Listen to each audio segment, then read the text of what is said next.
All right, hey guys, I want to talk about how to clean your fighting revolver, double action.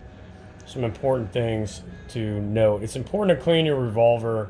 They don't require so much maintenance, but you got to clean them to keep them running the way you want them to.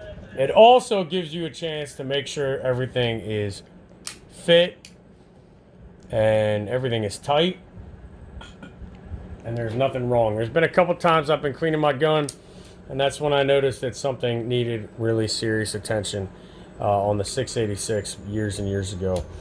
Okay, so things that you're gonna need: definitely get some Q-tips.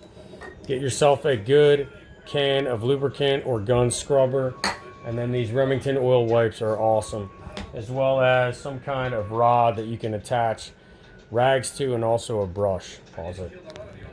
First thing I'm going to do is I'm going to attach this brush to the rod, and I'm going to brush really well through all 6 chambers and the barrel. Once that's done, I'm going to attach one of these Remington oil rags, and I'm going to go through it several times. The chambers, I think, have a priority because that is going to ensure good extraction with your rounds. If these are dirty, then you're going to have more stuck casings in your gun. Pause it.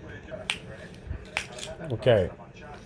Once you clean all 6 of these with your rag, all right, until this comes out relatively clean, you can see inside my chambers are pretty good. All right, you want it to be nice and slick. All right, I'm going to spray all of the moving parts with this gun scrubber, especially underneath of the extractor rod, okay? All these moving parts need to be lubricated and cleaned. Underneath of the extractor star, what I like to do is take a Q-tip, okay, and I'm going to clean underneath of the extractor star, here, okay, here, on this, on all of this, all around here, and all in here. Then I want to put lubricant inside of here so that this is nice and slick and the extractor rod is nice and lubricated. Pause it. Do this. Pause. Okay.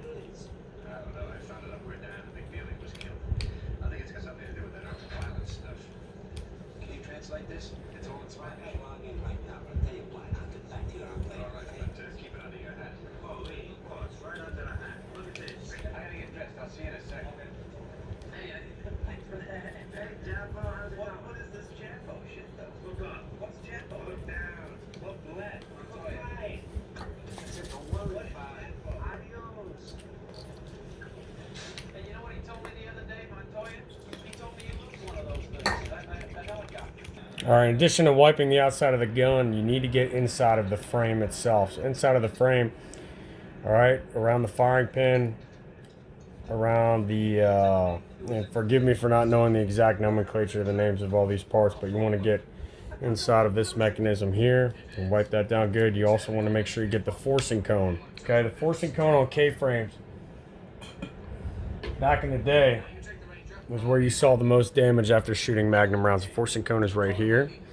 So I want to make sure I lubricate that, get some cleaner inside of that, and then this is where a Q-tip comes in really handy. You want to get the Q-tip around that forcing cone.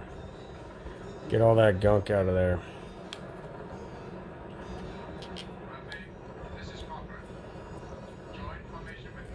Now I'm going to get inside of anything that's a moving part.